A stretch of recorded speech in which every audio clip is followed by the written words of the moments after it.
ਮੈਲ ਬਿਸਾਹੇ, ਪਾਵਨ ਪੂੰਜੀ ਪਰਗਾਸੇ ਹੋ। ਤ੍ਰਿਸ਼ਨਾ ਗੂਣ ਭਰੀ ਘਟ ਭੀਤਰ, ਇਨ ਬਿਦ ਟਾਂਡ ਬਿਸਾਇਓ। ऐसा नायक राम हमारा, सगल संसार कियो बंजारा। रहाओ काम क्रोध दोय भय जगाती, मन तरंग भटवारा। पंच तत्व मिल दान नबेरे, टांडा उतरे पारा। कहत कबीर सुनो रे संतो, अब ऐसी बन आई। काटी चढ़त बैल एक थाका, चलो घोन छिटकाई। वाहिगुरु जी का खालसा, वाहिगुरु जी की फतेह। भगत कबीर जी दी इस ਗੂੜ ਬਾਣੀ ਡੂੰਘੇ ਸ਼ਬਦਾਂ ਨੂੰ ਵਿਚਾਰਨ ਵਾਸਤੇ ਵੱਖ-ਵੱਖ ਸੰਪਰਦਾਈ ਟੀਕੇਕਾਰਾਂ ਨੇ ਵੱਖ-ਵੱਖ ਤਰ੍ਹਾਂ ਦੀਆਂ ਉਥਾਨਕਾਂ ਲਿਖੀਆਂ ਹਨ। ਜੇ ਅਸੀਂ ਉਹਨਾਂ ਉਥਾਨਕਾਂ ਦੀ ਚਰਚਾ ਕਰਦੇ ਹਾਂ ਤਾਂ ਕਈ ਵਾਰੀ ਕੀ ਹੁੰਦਾ ਕਿ ਅਸੀਂ ਅਸਲ ਭਾਵ ਤੋਂ ਦੂਰ ਚਲੇ ਜਾਂਦੇ, ਔਰ ਆਮ ਜਗਿਆਸੂ ਜਿਹੜਾ ਉਹਦੇ ਕੋਲ ਇਤਨਾ ਲੰਮਾ ਸਮਾਂ ਨਹੀਂ। ਉਹ ਚਾਹੁੰਦਾ ਕਿ ਮੈਨੂੰ ਤਤਸਾਰ ਦੀ ਗੱਲ ਸਮਝਾਓ ਕਿ ਭਗਤ ਕਬੀਰ ਜੀ ਨੇ ਇਸ ਸ਼ਬਦ ਵਿੱਚ ਕੀ ਸਿੱਖਿਆ ਦਿੱਤੀ। ਇਸ ਲਈ ਅਸੀਂ ਉਹਨਾਂ ਟੀਕਾਕਾਰਾਂ ਦੀ ਕੀਤੀ ਹੋਈ ਵਿਆਖਿਆ ਨੂੰ ਧਿਆਨ ਵਿੱਚ ਤੇ ਰੱਖਦੇ ਹਾਂ, ਪਰ ਯਤਨ ਇਹ ਹੈ ਕਿ ਜਿਸ ਸ਼ਬਦ ਦੀ ਵਿਚਾਰ ਕੀਤੀ ਜਾਏ ਉਹ ਸ਼ਬਦ ਦੇ ਜਿਹੜੇ ਅੱਖਰੀ ਅਰਥ ਨੇ ਪਹਿਲਾਂ ਉਹਨਾਂ ਨੂੰ ਧਿਆਨ ਵਿੱਚ ਰੱਖਿਆ ਜਾਏ। ਤੋ ਜਿਸ ਨੂੰ ਅਸੀਂ ਰਹਾਉ ਦੀ ਪੰਕਤੀ ਕਹਿੰਦੇ ਹਾਂ, ਅੱਜ ਕੱਲ੍ਹ ਵਿਦਵਾਨ ਠਹਿਰਾਓ ਕਹਿ ਕੇ ਵੀ ਚੱਲਦੇ ਨੇ, ਗੱਲ ਇੱਕੋ ਹੀ ਹੈ। ਰਹਾਉ ਦਾ ਮਤਲਬ ਵੀ ਰੁਕ ਜਾਓ, ਠਹਿਰ ਜਾਓ, ਵਿਸਰਾਮ ਦੇ ਕੇ ਚੱਲੋ, ਗੱਲ ਇੱਕੋ ਹੀ। ਕਿਉਂਕਿ ਸ਼ਬਦ ਦੇ ਕੇਂਦਰੀ ਭਾਵ ਨੂੰ ਜਦੋਂ ਅਸੀਂ ਸਮਝ ਲੈਂਦੇ ਹਾਂ, ਫਿਰ ਸਾਨੂੰ ਸਾਰੇ ਸ਼ਬਦ ਦੀ ਵਿਆਖਿਆ ਸਮਝਣ ਵਿੱਚ ਕਾਫੀ ਸਹੂਲਤ ਹੁੰਦੀ। ਭਗਤ ਕਬੀਰ ਜੀ ਨੇ ਇਸ ਪਾਵਨ ਸ਼ਬਦ ਦੀ ਰਹਾਉ ਦੀ ਪੰਕਤੀ ਵਿੱਚ ਗੱਲ ਇੱਥੋਂ ਸ਼ੁਰੂ ਕੀਤੀ ਹੈ ਕਿ ਐਸਾ ਨਾਇਕ ਰਾਮ ਹਮਾਰਾ। ਐਸਾ ਦਾ ਮਤਲਬ ਹੈ ਇਹੋ ਜਿਹਾ, ਨਾਇਕ ਦਾ ਮਤਲਬ ਹੈ ਸਾਡਾ ਸ਼ਾਹ, ਸਾਨੂੰ ਕਰਜ਼ਾ ਦੇਣ ਵਾਲਾ। ਰਾਮ ਉਹ ਪਰਮਾਤਮਾ ਜੋ ਜ਼ਰੇ ਜ਼ਰੇ ਕਣ ਕਣ ਵਿੱਚ ਸਮਾਇਆ ਹੋਏ। ਹਮਾਰਾ ਦਾ ਮਤਲਬ ਸਾਡਾ। ऐसा नायक राम हमारा, सगल संसार कियो बंजारा। इस तरीके नाल ये सारा संसार, ਜਦੋਂ ਸਾਰੇ ਸੰਸਾਰ ਵੱਲ ਇਸ਼ਾਰਾ ਹੋ ਜਾਏ, ਇਹ ਫਿਰ ਕਿਸੇ ਇੱਕ ਦੀ ਗੱਲ ਨਹੀਂ। ਅਸੀਂ ਜਿਤਨੇ ਵੀ ਜੀਵ ਹਾਂ, ਸਾਨੂੰ ਸਾਰਿਆਂ ਨੂੰ ਪਰਮਾਤਮਾ ਨੇ ਇਸ ਜਗਤ ਦੀ ਮੰਡੀ ਅੰਦਰ ਵਣਜ ਕਰਨ ਵਾਸਤੇ ਭੇਜਿਆ, ਤੇ ਕਿਰਪਾ ਕਰਕੇ ਉਸਨੇ ਸਾਨੂੰ ਜੋ ਸਵਾਸਾਂ ਦੀ ਪੂੰਜੀ ਦਿੱਤੀ ਹੈ, ਇਹ ਸਾਡੀ ਰਾਸ ਹੈ। ਤੇ ਇਸ ਰਾਸ ਨੂੰ ਦੇ ਕੇ ਹਰ ਜੀਵ ਨੂੰ ਪਰਮਾਤਮਾ ਨੇ ਇਸ ਜਗਤ ਦੀ ਮੰਡੀ ਵਿੱਚ ਵਪਾਰ ਕਰਨ ਲਈ ਭੇਜਿਆ। ਗੁਰੂ ਨਾਨਕ ਪਾਤਸ਼ਾਹ ਵੀ ਫਰਮਾਉਂਦੇ ਹਨ ਕਿ ਅਸੀਂ ਸਾਰੇ ਜੀਵ ਵਣਜਾਰੇ ਹਾਂ। ਇਸ ਲਈ ਪਾਤਸ਼ਾਹ ਕਹਿੰਦੇ ਵਣਜ ਕਰੋ ਵਣਜਾਰਿਓ, ਵੱਖਰ ਲੈ ਹੋ ਸੰਭਾਲ। तैसी वस्त विसाईऐ जैसी निभै नाल। अगे शाह सुजान है लैसी वस्त संभाल। लगभग इक्को ਜਿਹੇ ਭਾਵ ਹਨ। हे ਜੀਵ ਰੂਪੀ ਵਣਜਾਰਿਓ, ਤੁਸੀਂ ਸਮਾਤ ਲੋਕ ਵਿੱਚ ਵਣਜ ਕਰਨ ਵਾਸਤੇ ਆਏ ਹੋ ਤੇ ਜਿਸ ਪਰਮਾਤਮਾ ਨੇ ਤੁਹਾਨੂੰ ਸਵਾਸਾਂ ਦੀ ਪੂੰਜੀ ਦੇ ਕੇ ਭੇਜਿਆ, ਉਹ ਤੁਹਾਡੇ ਕੋਲੋਂ ਪੁੱਛ ਪੜਤਾਲ ਕਰੇਗਾ। ਮੈਂ ਇਹਨੂੰ ਹੋਰ ਸੌਖਾ ਕਰਕੇ ਕਹਿਣਾ, ਜਿਵੇਂ ਇੱਕ ਮਾਤਾ ਪਿਤਾ ਆਪਣੇ ਬੱਚੇ ਨੂੰ 100 ਦਾ ਨੋਟ ਦੇ ਕੇ ਬਾਜ਼ਾਰ ਵਿੱਚ ਭੇਜਦੇ ਹਨ, ਜਾ ਬੇਟਾ ਆ ਵਸਤੂ ਖਰੀਦ ਕੇ ਲਿਆ। ਹੁਣ ਜਿਨ੍ਹਾਂ ਨੇ ਪੈਸੇ ਦੇ ਕੇ ਭੇਜਿਆ, ਉਹਨਾਂ ਨੂੰ ਪੁੱਛਣ ਦਾ ਹੱਕ ਹੈ, ਬੇਟਾ ਕੀ ਲਿਆਇਆ ਸਾਨੂੰ ਦਿਖਾ। ਕਿਧਰੇ ਨਕਲੀ ਚੀਜ਼ ਤੇ ਨਹੀਂ ਲਾਇਆ, ਕਿਧਰੇ ਮਹਿੰਗੀ ਤੇ ਨਹੀਂ ਲਾਇਆ, ਕਿਧਰੇ ਗਲਤ ਤੇ ਨਹੀਂ ਲਾਇਆ। ਸੱਚਮੁੱਚ ਇਸੇ ਤਰ੍ਹਾਂ ਅਸੀਂ ਜਿਤਨੇ ਜੀਵ ਵਣਜਾਰੇ ਹਾਂ, ਸਾਨੂੰ ਪਰਮਾਤਮਾ ਨੇ ਸਵਾਸਾਂ ਰੂਪੀ ਪੂੰਜੀ ਦੇ ਕੇ ਭੇਜੇ। ਤੋ ਭਗਤ ਜੀ ਨੇ ਆਪਣੇ ਤਰੀਕੇ ਨਾਲ ਸਮਝਾਇਆ, ਐਸਾ ਨਾਇਕ ਰਾਮ ਹਮਾਰਾ। ਸਾਡੇ ਸਰ ਜੀਵਾਂ ਦਾ ਨਾਇਕ, ਖਸਮ, ਮਾਲਕ, ਸ਼ਾਹ ਉਹ ਰਾਮ ਹੈ, ਜਿਸ ਨੇ ਸਗਲ ਸੰਸਾਰ ਕੀਓ ਬਣਜਾਰਾ। ਹੁਣ ਜਦੋਂ ਸਾਰੇ ਸੰਸਾਰ ਦੀ ਗੱਲ ਆ ਜਾਏਗੀ, ਇਹਦੇ ਵਿੱਚ 1 2 3 4 ਮੇਰੀ ਤੁਹਾਡੀ ਗੱਲ ਨਹੀਂ, ਸਾਰੇ ਸੰਸਾਰ ਦੀ ਗੱਲ ਹੋ। ਹਰ ਜੀਵ ਨੇ ਇਸ ਮਾਤਲੋਕ ਵਿੱਚ ਆ ਕੇ ਕੀ ਕੀਤਾ? ਪਾਪ ਪੁੰਨ ਦੋਏ ਬੈਲ ਬਿਸਾਏ। ਹੁਣ ਤੁਸੀਂ ਕਹੋਗੇ ਬੈਲ ਇੱਥੇ ਕਾਹਦੇ ਲਈ ਨੇ? ਇਹ ਗੱਲ ਸਮਝਣੀ ਪਵੇ ਕਿ ਪਹਿਲਾਂ ਜਿਹੜੇ ਲੋਕ ਵਪਾਰ ਕਰਦੇ ਸਨ, ਉਹਨਾਂ ਕੋਲ ਮਾਲ ਢੁਆਈ ਵਾਸਤੇ ਬੈਲ ਹੁੰਦੇ ਸਨ। ਉਦੋਂ ਇਹ ਟਰਾਂਸਪੋਰਟ, ਇਹ ਟਰੱਕ, ਇਹ ਠੇਲੇ, ਇਹ ਚੀਜ਼ਾਂ ਨਹੀਂ ਸੀ। ਤੋ ਜਿਹੜੇ ਵਣਜ ਕਰਨ ਵਾਲੇ ਵਪਾਰੀ ਹੁੰਦੇ ਸਨ, ਉਹ ਬੈਲ ਇਕੱਠੇ ਕਰਕੇ ਉਹਨਾਂ ਉੱਤੇ ਪਾਉਂਦੇ ਸਨ ਛੱਟਾਂ। ਉਹਨਾਂ ਛੱਟਾਂ ਨੂੰ ਗੂਣ ਵੀ ਕਿਹਾ ਜਾਂਦਾ, ਭਾਵ ਬੋਰੀ ਦੇ ਇਸ ਤਰੀਕੇ ਨਾਲ ਬਣਾਈ ਹੋਈ ਛੱਟ ਹੁੰਦੀ ਸੀ ਭਈ ਉਹ ਸੱਜੇ ਖੱਬੇ ਲਟਕ ਜਾਂਦੀ ਸੀ ਤੇ ਬੈਲ ਦੀ ਪਿੱਠ ਤੇ ਧਰ ਦਿੱਤੀ ਜਾਂਦੀ। ਤੇ ਵਪਾਰੀ ਜੋ ਸਨ, ਉਹ ਆਪਣਾ ਸੌਦਾ ਉਹਨਾਂ ਛੱਟਾਂ ਵਿੱਚ ਪਾ ਲੈਂਦੇ ਸਨ।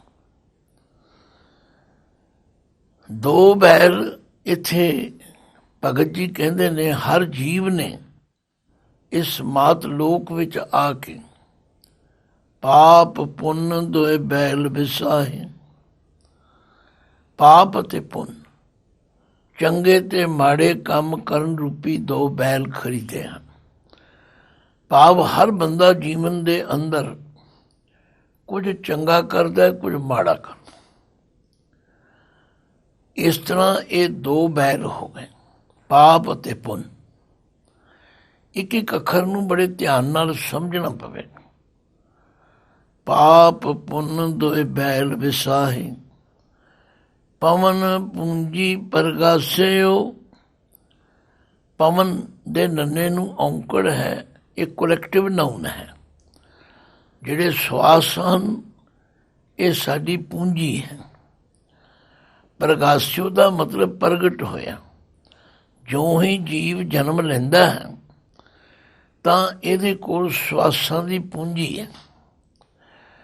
ਉਸ ਪੂੰਜੀ ਦੇ ਨਾਲ ਹੀ ਆਪਾਂ ਨੇ ਵਪਾਰ ਕਰਨਾ ਹੈ ਤਥਾ ਸਭ ਜੀਵ ਵਪਾਰ ਕਰਦੇ ਹਨ। ਪਾਪ ਪੁੰਨ ਦੋਏ ਬੈਲ ਵਿਸਾਹੇ, ਪਵਨ ਪੂੰਜੀ ਪ੍ਰਗਾਸਿਓ। ਤ੍ਰਿਸ਼ਨਾ ਗੂਣ ਭਰੀ ਘਟ ਭੀਤਰ, ਇਨ ਬਿਦ ਟਾਂਡ ਵਿਸਾਇਓ। ਤ੍ਰਿਸ਼ਨਾ ਹੁਣੇ ਵੀ ਅਸੀਂ ਸਾਰੇ ਜਾਣਦੇ, ਹਰ ਜੀਵ ਦੇ ਅੰਦਰ ਤ੍ਰਿਸ਼ਨਾ ਹੈ। ਮੈਂ ਉਹ ਵੀ ਲੈ ਲਵਾਂ, ਮੈਂ ਉਹ ਵੀ ਲੈ ਲਵਾਂ, ਮੈਂ ਉਹ ਵੀ ਲੈ ਲਵਾਂ। ਗੁਣ ਕਹੀਏ ਉਹ ਛੱਟ, ਜਿਹਨੂੰ ਖੁਰਜੀ ਵੀ ਕਹਿੰਦੇ ਨੇ, ਜਿਹਦੇ ਦੋ ਪਾਸੇ ਹੁੰਦੇ ਨੇ। ਇਸੇ ਤਰ੍ਹਾਂ ਹਰ ਜੀਵ ਨੇ ਆਪਣੇ ਅੰਦਰ ਤ੍ਰਿਸ਼ਨਾ ਗੁਣ ਭਰੀ ਘਟ ਭੀਤਰ, ਆਪਣੇ ਹਿਰਦੇ ਦੇ ਅੰਦਰ ਤ੍ਰਿਸ਼ਨਾ ਰੂਪੀ ਛੱਟ ਤਿਆਰ ਕਰ ਲਈ। ਇਨ ਬਿਦ ਟਾਂਡ ਵਿਸਾਇਓ।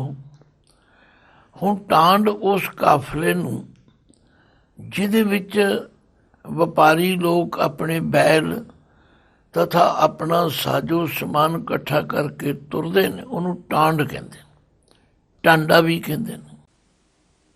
ਇਹ ਸ਼ਬਦ ਉਹਨਾਂ ਦਿਨਾਂ ਵਿੱਚ ਆਮ ਪ੍ਰਚਲਿਤ ਸੀ। ਇਹ ਜਿਹੜੇ ਲਬਾਣੇ ਲੋਕ ਸਨ, ਵਣਜਾਰੇ ਲੋਕ ਸਨ, ਇਹ ਉਹਨੂੰ ਟਾਂਡਾ ਕਹਿੰਦੇ ਸਨ। ਹੋਰ ਵੀ ਬਾਣੀ 'ਚ ਕਈ ਜਗ੍ਹਾ ਸ਼ਬਦ ਆਏ। ਭਾਈ ਕੋਈ ਹੈ ਵਪਾਰੀ, ਮੇਰਾ ਟਾਂਡਾ ਲਾਦਿਆ ਜਾਏ ਰੇ, ਮੇਰਾ ਕਾਫਲਾ ਜਾ ਰਿਹਾ ਹੈ, ਜੇ ਕੋਈ ਵਪਾਰੀ ਹੈ ਤੇ ਆਓ ਮੇਰੇ ਨਾਲ ਰਲ ਜਾਓ। ਹਉ ਬਨਜਾਰੋ ਰਾਮ ਕੋ, ਮੇਰਾ ਟਾਂਡਾ ਲਾਦਿਆ ਜਾਏ ਰੇ। ਹੁਣ ਕਿਉਂਕਿ ਆਮ ਲੋਕਾਂ ਨੂੰ ਟਾਂਡੇ ਦਾ ਪਤਾ ਨਹੀਂ, ਟਾਂਡਾ ਉਹਨਾਂ ਬੈਲਾਂ ਦੇ ਸਮੂਹ ਨੂੰ ਜਿਨ੍ਹਾਂ ਦੇ ਉੱਤੇ ਖੁਰਜੀਆਂ ਪਾਈਆਂ ਹੁੰਦੀਆਂ ਨੇ ਔਰ ਸਮਾਨ ਲੈ ਕੇ ਪਿੰਡ ਦਰ ਪਿੰਡ ਜਾ ਕੇ ਵੇਚਿਆ ਜਾਂਦਾ। ਔਰ ਉਹ ਵਪਾਰੀ ਕੀ ਕਰਦੇ ਸਨ, ਕਿਧਰੇ ਵੇਚਦੇ ਸਨ, ਕਿਧਰੋਂ ਖਰੀਦ ਲੈਂਦੇ ਸਨ। ਤੋ ਇਹ ਹੁਣ ਇੱਕ ਵਪਾਰ ਕਰਨ ਵਾਲਾ ਬਿਜ਼ਨਸ ਦਾ ਉਹ ਸਾਰਾ ਨਕਸ਼ਾ ਬਣ ਗਿਆ। ਫਿਰ ਧਿਆਨ ਦਿਓ, ਪਾਪ ਪੁੰਨ ਦੋਏ ਬੈਲ ਵਿਸਾਹੇ, ਪਵਨ ਪੂੰਜੀ ਪਰਗਾਸਿਓ। ਕਿਉਂਕਿ ਸਭ ਤੋਂ ਪਹਿਲਾਂ ਕਿਸੇ ਕੋਲ ਵਪਾਰ ਕਰਨ ਲਈ ਪੂੰਜੀ ਚਾਹੀਦੀ, ਜਿਹਨੂੰ ਆਪਾਂ ਰਾਸ ਕਹਿੰਦੇ ਹਾਂ ਜਾਂ ਕੈਪੀਟਲ ਕਹਿੰਦੇ। ਤੋ ਜਦੋਂ ਬੰਦਾ ਸੰਸਾਰ ਵਿੱਚ ਆ ਕੇ ਜਨਮ ਲੈਂਦਾ, ਪਰਮਾਤਮਾ ਵੱਲੋਂ ਇਹਨੂੰ ਸਵਾਸਾਂ ਦੀ ਪੂੰਜੀ ਮਿਲਦੀ। ਹੁਣ ਇਹ ਸੰਸਾਰ ਦੀ ਮੰਡੀ ਵਿੱਚ ਤੁਰ ਪਿਆ ਵਪਾਰ ਕਰਨ ਲਈ। ਇਸ ਨੇ ਪਾਪ ਅਤੇ ਪੁੰਨ, ਚੰਗੇ ਤੇ ਮੰਦੇ ਕੰਮ ਕਰਨ ਦੇ ਦੋ ਬੈਲ ਖਰੀਦੇ ਤੇ ਉਹਨਾਂ ਦੇ ਉੱਤੇ ਤ੍ਰਿਸ਼ਨਾ ਰੂਪੀ ਛੱਟ ਪਾਈ। ਗੱਲ ਕੀ ਇਉਂ ਇਹ ਵਪਾਰ ਕਰਨ ਲਈ ਟਾਂਡਾ ਬਣਾ ਕੇ ਤੁਰਿਆ। ਐਸਾ ਨਾਇਕ ਰਾਮ ਹਮਾਰਾ। ਭਗਤ ਜੀ ਕਹਿੰਦੇ ਨੇ ਸਾਡਾ ਸ਼ਾਹ, ਸਾਡਾ ਸ਼ਾਹੂਕਾਰ, ਸਾਡਾ ਬੈਂਕਰ, ਫਾਈਨੈਂਸਰ ਕੌਣ ਹੈ? ਪਰਮਾਤਮਾ, ਜਿਸ ਨੇ ਸਾਰੇ ਸੰਸਾਰ ਦੇ ਜੀਵਾਂ ਨੂੰ ਵਣਜਾਰਾ ਬਣਾ ਕੇ ਇੱਥੇ ਭੇਜਿਆ। ਐਸਾ ਨਾਇਕ ਰਾਮ ਹਮਾਰਾ, ਸਗਲ ਸੰਸਾਰ ਕੀਓ ਵਣਜਾਰਾ। ਤੇ ਵਣਜ ਕਰਨ ਵਾਸਤੇ ਹਰ ਜੀਵ ਦੇ ਕੋਲ ਸਵਾਸਾਂ ਦੀ ਪੂੰਜੀ ਹੈਗੀ। ਪਾਪ ਅਤੇ ਪੁੰਨ ਦੋ ਬੈ ਰਹਿ ਗਏ ਨੇ ਔਰ ਤ੍ਰਿਸ਼ਨਾ ਰੂਪੀ ਛੱਟ ਇਹਨਾਂ ਤੇ ਪਾਈ ਹੋਈ। ਸ਼ਬਦ ਤੇ ਸ਼ਬਦਾਵਲੀ ਥੋੜ੍ਹੀ ਜਿਹੀ ਔਖੀ ਹੈ, ਇਸ ਲਈ ਬੜੇ ਧੀਰਜ ਨਾਲ ਸਮਝਣਾ ਪਵੇਗਾ। ਪਾਪ ਪੁੰਨ ਦੋਏ ਬੈਲ ਵਿਸਾਹੇ, ਪਵਨ ਪੂੰਜੀ ਪਰਗਾਸਿਓ। ਤ੍ਰਿਸ਼ਨਾ ਗੂਣ ਭਰੀ ਘਟ ਭੀਤਰ, ਇਨ ਬਿਦ ਟਾਂਡ ਵਿਸਾਇਓ। ਐਸਾ ਨਾਇਕ ਰਾਮ ਹਮਾਰਾ, ਸਗਲ ਸੰਸਾਰ ਕੀਓ ਬਨਜਾਰਾ। ਲਓ ਹੁਣ ਦੋ ਜਗਾਤੀਏ। ਜਗਾਤੀਏ ਸ਼ਬਦ ਕਿਉਂਕਿ ਉਹਨਾਂ ਦਿਨਾਂ ਵਿੱਚ ਫਾਰਸੀ ਵਿੱਚ ਉਰਦੂ ਵਿੱਚ ਇਹਨਾਂ ਨੂੰ ਜਗਾਤੀਆ ਕਹਿੰਦੇ ਸਨ। ਤੇ ਜਿਸ ਜਗ੍ਹਾ ਤੇ ਬੈਠ ਕੇ ਉਹ ਮਸੂਲ ਲੈਂਦੇ ਸਨ ਉਹਨੂੰ ਜਗਾਤ ਖਾਨਾ ਕਹਿੰਦੇ ਸਨ। ਹੁਣ ਅੱਜ ਕੱਲ੍ਹ ਕਿਉਂਕਿ ਅੰਗਰੇਜ਼ੀ ਦਾ ਪ੍ਰਭਾਵ ਵੱਧ ਗਿਆ, ਹੁਣ ਔਕਟਰਾਏ ਪੋਸਟ ਕਹਿੰਦੇ, ਤੇ ਜਿਹੜਾ ਉੱਥੇ ਬਹਿ ਕੇ ਲੈਣ ਵਾਲਾ ਉਹਨੂੰ ਮਸੂਲੀਆ ਜਾਂ ਔਕਟਰਾਏ ਇੰਸਪੈਕਟਰ, ਜੋ ਵੀ ਸ਼ਬਦ ਵਰਤੋ, ਪਰ ਉਹਨਾਂ ਦਿਨਾਂ ਵਿੱਚ ਜਗਾਤੀ ਸ਼ਬਦ ਵਰਤਿਆ ਜਾਂਦਾ ਸੀ। ਜੋ ਮਸੂਲ ਲੈਂਦੇ ਸੀ ਉਹਨੂੰ ਜਗਾਤ ਕਹਿੰਦੇ ਸੀ। ਤੋ ਕਬੀਰ ਜੀ ਕਹਿੰਦੇ ਨੇ, ਕਾਮ ਕ੍ਰੋਧ ਦੋਏ ਭਏ ਜਗਾਤੀ। ਬੰਦੇ ਦੇ ਇਸ ਖਰੀਦੇ ਹੋਏ ਸਮਾਨ ਵਿੱਚੋਂ ਜਗਾਤ ਲੈਣਾ। ਅਸੀਂ ਦੇਖਦੇ ਰਹੇ ਬਚਪਨ ਵਿੱਚ ਹਰ ਸ਼ਹਿਰ ਦੇ ਅੰਦਰ ਜਿਤਨੇ ਨਾਕੇ ਰਸਤੇ ਹੁੰਦੇ ਸਨ ਉੱਥੇ ਚੁੰਗੀ ਹੁੰਦੀ ਸੀ, ਤੇ ਚੁੰਗੀ ਉੱਤੇ ਜਿਹੜਾ ਬੈਠਾ ਹੁੰਦਾ ਸੀ ਉਹਨੂੰ ਚੁੰਗੀ ਇੰਸਪੈਕਟਰ ਜਾਂ ਜਗਾਤੀਆ ਕਹਿੰਦੇ ਸਨ। ਉਹ ਹਰ ਆਉਣ ਵਾਲੇ ਵਪਾਰੀ ਦੇ ਕੋਲੋਂ ਟੈਕਸ ਲੈਂਦਾ ਸੀ, ਤੇ ਟੈਕਸ ਲੈਣ ਦੇ ਰੂਪ ਵਿੱਚ ਉਹਨਾਂ ਵਿੱਚੋਂ ਕਈ ਚੀਜ਼ਾਂ ਆਪਣੀ ਮਰਜ਼ੀ ਦੀਆਂ ਚੁੱਕ ਲੈਂਦਾ, ਖੋਹ ਲੈਂਦਾ, ਲੈ ਲੈਂਦਾ। ਇਸੇ ਤਰ੍ਹਾਂ ਇਸ ਜੀਵ ਕੋਲੋਂ ਇਹ ਜਿਹੜੇ ਦੋ ਕਾਮ ਅਤੇ ਕ੍ਰੋਧ ਨੇ ਇਹ ਜਗਾਤੀ ਹਨ। ਇਹ ਕੁਝ ਹਿੱਸਾ ਵੰਡਾ ਲੈਂਦੇ ਨੇ। ਯਾਦ ਰੱਖੋ, ਸਾਡੀ ਸਵਾਸਾਂ ਦੀ ਪੂੰਜੀ ਵਿੱਚੋਂ ਜਦੋਂ ਅਸੀਂ ਕੋਈ ਕੰਮ ਕਰਦੇ ਹਾਂ ਤਾਂ ਕੁਝ ਨਾ ਕੁਝ ਸਮਾਂ ਤੇ ਸਵਾਸ ਉਧਰ ਲੱਗ ਜਾਂਦੇ। ਇਹ ਜਿਹੜੇ ਕਾਮ ਤੇ ਕ੍ਰੋਧ ਹੈ, ਜਦੋਂ ਬੰਦਾ ਇਹਨਾਂ ਦੇ ਅਧੀਨ ਹੋ ਕੇ ਵਰਤਦਾ ਤਾਂ ਕੁਝ ਸਮਾਂ, ਕੁਝ ਸਵਾਸ ਇਹਨਾਂ ਦੇ ਲੇਖੇ ਲੱਗ ਜਾਂਦੇ। ਕਾਮ ਕ੍ਰੋਧ ਦੋਏ ਭਏ ਜਗਾਤੀ, ਇਹ ਬੜੀ ਡੂੰਘੀ ਵਿਚਾਰ ਹੈ। ਹੁਣ ਜਿਨ੍ਹਾਂ ਨੇ ਜਗਾਤੀ ਦੇਖੇ ਨਹੀਂ, ਜਿਨ੍ਹਾਂ ਨੂੰ ਵਾਹ ਨਹੀਂ ਪਿਆ, ਉਹਨਾਂ ਨੂੰ ਥੋੜ੍ਹਾ ਸਮਝਾਉਣਾ ਔਖਾ, ਪਰ ਅਸੀਂ ਤਾਂ ਦੇਖਿਆ। ਹੁਣ ਤੇ ਚੁੰਗੀ ਖਤਮ ਹੈ, ਪਰ ਫਿਰ ਵੀ ਕਿਸੇ ਨਾ ਕਿਸੇ ਰੂਪ ਵਿੱਚ ਸਰਕਾਰਾਂ ਟੈਕਸ ਲੈਂਦੀਆਂ ਨੇ। ਕੋਈ ਇਨਕਮ ਟੈਕਸ ਹੈ, ਕੋਈ ਚੁੰਗੀ ਟੈਕਸ ਹੈ, ਕੋਈ ਤਰ੍ਹਾਂ ਦੇ ਟੈਕਸ। ਤੋ ਇਹ ਜੀਵਨ ਦੀ ਰਾਸ ਪੂੰਜੀ ਵਿੱਚੋਂ ਕੁਝ ਹਿੱਸਾ ਇਹ ਦੋਵੇਂ ਲੈ ਲੈਂਦੇ। ਜਦੋਂ ਮਨੁੱਖ ਕਾਮ ਦੇ ਅਧੀਨ ਹੋ ਕੇ ਕੁਝ ਕਰਦਾ, ਕੋਈ ਸਵਾਸ ਉਧਰ ਚਲੇ ਗਏ। ਜਦੋਂ ਕ੍ਰੋਧ ਗੁੱਸੇ ਵਿੱਚ ਆ ਕੇ ਕਿਸੇ ਨਾਲ ਲੜਦਾ ਹੈ, ਝਗੜਦਾ ਹੈ, ਤਾੜਦਾ ਹੈ, ਨਾਰਾਜ਼ ਹੁੰਦਾ, ਕੁਝ ਸਵਾਸ ਉਧਰ ਚਲੇ ਜਾਂਦਾ। ਕਾਮ ਕ੍ਰੋਧ ਦੋਏ ਭਏ ਜਗਾਤੀ, ਮਨ ਤਰੰਗ ਬਟਵਾਰਾ। ਤੇ ਜਿਹੜੀਆਂ ਮਨ ਵਿੱਚ ਲਹਿਰਾਂ ਉੱਠਦੀਆਂ ਨੇ, ਫੁਰਨੇ ਉੱਠਦੇ ਨੇ, ਮੈਂ ਇਉਂ ਕਰ ਲਵਾਂ, ਮੈਂ ਇਉਂ ਕਰ ਲਵਾਂ, ਇਹਨਾਂ ਨੂੰ ਬਟਵਾਰਾ ਕਿਹਾ। ਬਟਵਾਰੇ ਦਾ ਮਤਲਬ ਹੈ ਰਾਹ ਮਾਰ, ਜਿਹੜੇ ਰਸਤੇ ਵਿੱਚ ਲੁੱਟਣ ਵਾਲੇ ਨੂੰ। ਹੁਣ ਕਿਹਦੇ ਮਨ ਵਿੱਚ ਲਹਿਰਾਂ ਨਹੀਂ ਉੱਠਦੀਆਂ? ਮੇਰੇ ਵੀ ਉੱਠਦੀਆਂ ਨੇ, ਤੁਹਾਡੇ ਵੀ ਉੱਠਦੀਆਂ ਨੇ। ਮੈਂ ਇਉਂ ਚਾਹੁੰਦਾ ਹਾਂ, ਮੈਂ ਇਉਂ ਕਰਨਾ ਸੀ, ਮੈਂ ਇਉਂ ਕਰਨਾ ਸੀ।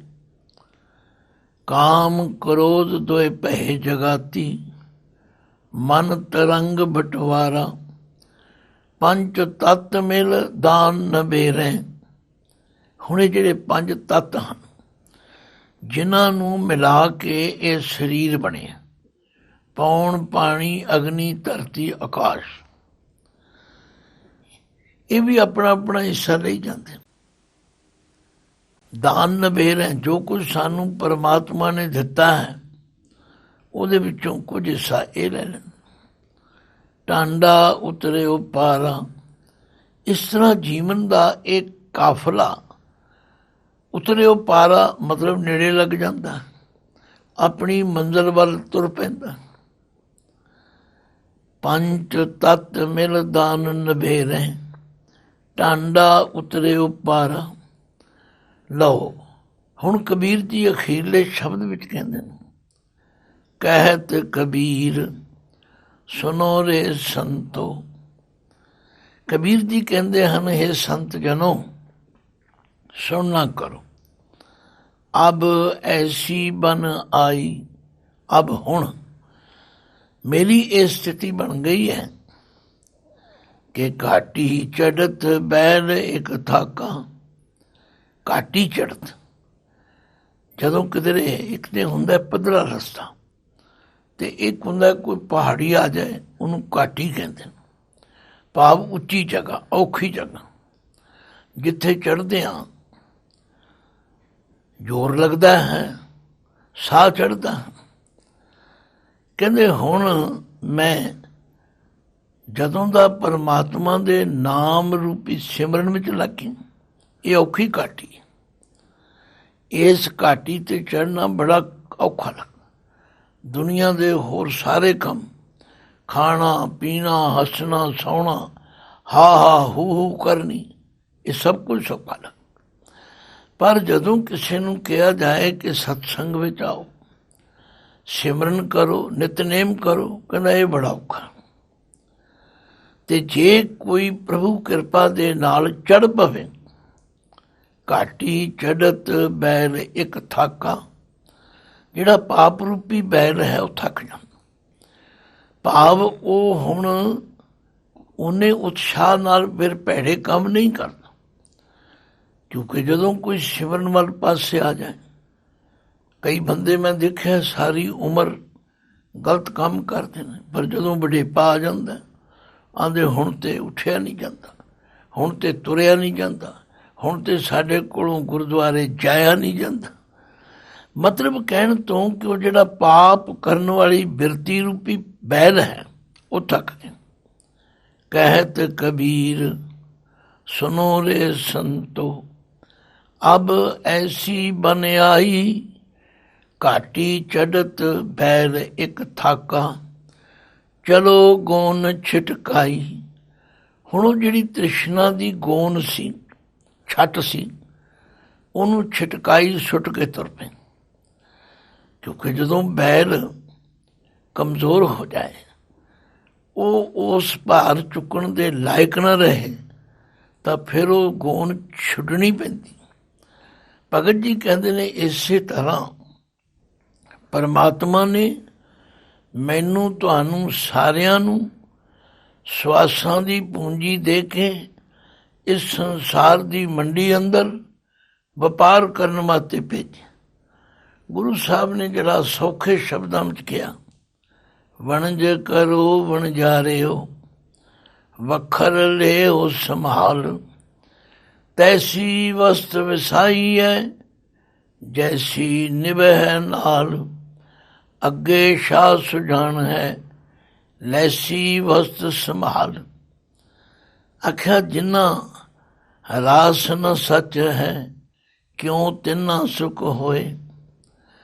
ਜਿਨ੍ਹਾਂ ਨੇ ਸੱਚ ਦਾ ਵਪਾਰ ਨਹੀਂ ਕੀਤਾ ਉਹ ਕਦੇ ਸੁਖੀ ਨਹੀਂ ਰਹਿਣਗੇ, ਪਰ ਜਿਨ੍ਹਾਂ ਨੂੰ ਚੰਗੀ ਸੰਗਤ ਮਿਲ ਗਈ, ਉਹਨਾਂ ਦੇ ਪਾਪ ਰੂਪੀ ਬੈਲ ਕਮਜ਼ੋਰ ਹੋ ਗਿਆ, ਉਹਨਾਂ ਦੀ ਤ੍ਰਿਸ਼ਨਾ ਦੀ ਛੱਟ ਢਿੱਲੀ ਪੈ ਗਈ, ਡਿੱਗ ਪਈ, ਔਰ ਉਹ ਆਪਣੇ ਜੀਵਨ ਨੂੰ ਸਫਲ ਕਰਨ ਵਿੱਚ ਕਾਮਯਾਬ ਹੋ ਗਏ।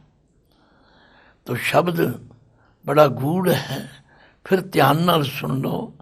ਪਾਪ ਪੁੰਨ ਦੋਏ ਬੈਲ ਵਿਸਾਏ, ਪਵਨ ਪੂੰਜੀ ਪਰਗਾਸਿਓ, ਤ੍ਰਿਸ਼ਨਾ ਗੂਣ ਭਰੀ ਘਟ ਭੀਤਰ, ਇਨ ਬਿਦ ਟਾਂਡ ਵਿਸਾਇਓ।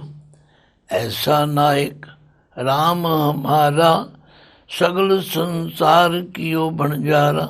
ਰਾਓ ਕਾਮ ਕ੍ਰੋਧ ਦੋਏ ਭੈ ਜਗਾਤੀ, ਮਨ ਤਰੰਗ ਬਟਵਾਰਾ, ਪੰਚ ਤਤ ਮਿਲਦਾਨ ਨਭੇਰੇ, ਟਾਂਡਾ ਉਤਰਿਓ ਪਾਰਾ।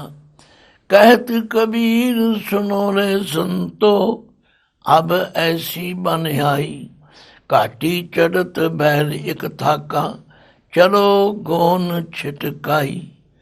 वाहिगुरु जी का खालसा, वाहिगुरु जी की फतेह।